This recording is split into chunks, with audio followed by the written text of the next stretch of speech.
SMID Music present। Ward number 19 से चल पड़े हैं विकास की गंगा बहाने। जिला पंचायत पद के उम्मीदवार हमारे शौकत भाई।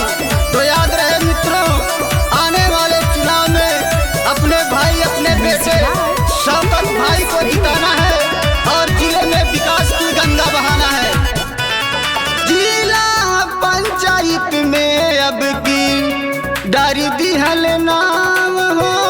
जिला पंचायत में अब गिर डारी दिहल नाम। शौकत भाई के जिताई द चुनाव, सोरऊ नहीं के होता गाँव गाँव। शौकत भाई के जिताई द चुनाव, सोरऊ नहीं के होता गाँव गाँव।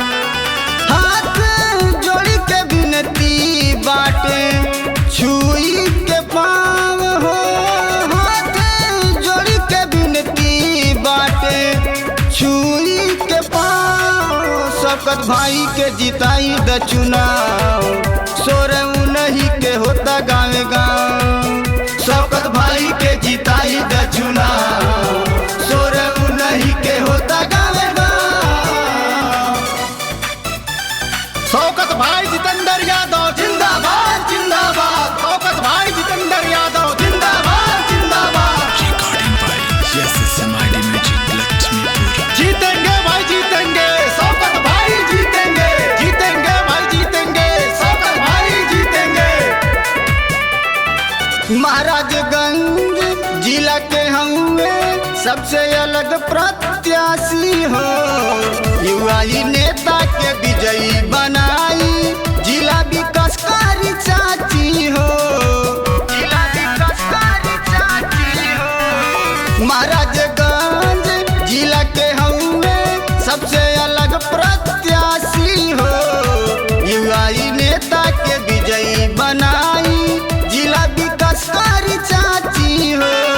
राखी है जनता सर पे ममता के छाम हो।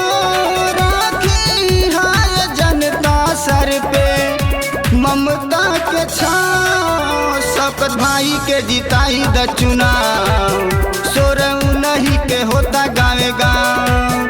शौकत भाई के जिताई द चुनाव, सोरऊ नहीं के होता गाँव गाँव। शौकत भाई जितेंद्र यादव जिंदाबाद जिंदाबाद। शौकत भाई जितेंद्र यादव जिंदाबाद जिंदाबाद। जीतेंगे भाई जीतेंगे, शौकत भाई जीतेंगे। जीतेंगे भाई जीतेंगे, शौकत भाई जीतेंगे। Recording by SMID Music Laxmipur. अर्जी बस अब से हे भाई अब से छोड़े न शौकत के हाथ हो। वादा कसम से कैले हमन से दिया गरीबन के साथ हो। अर्जी बस अब से हे भाई अब से छोड़े न शौकत के हाथ हो। वादा कसम से कैले हमन से दिया गरीबन के साथ हो। राइटर छोटे पटेल के गाना में बभाव हो।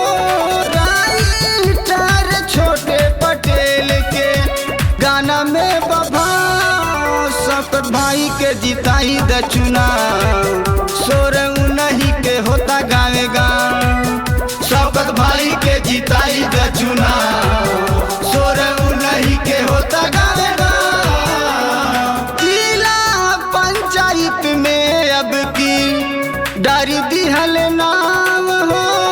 जिला पंचायत में अब की डारी दिहल नाम। शौकत भाई के जिताई द चुनाव, सोरऊ नहीं के होता गाँव गाँव।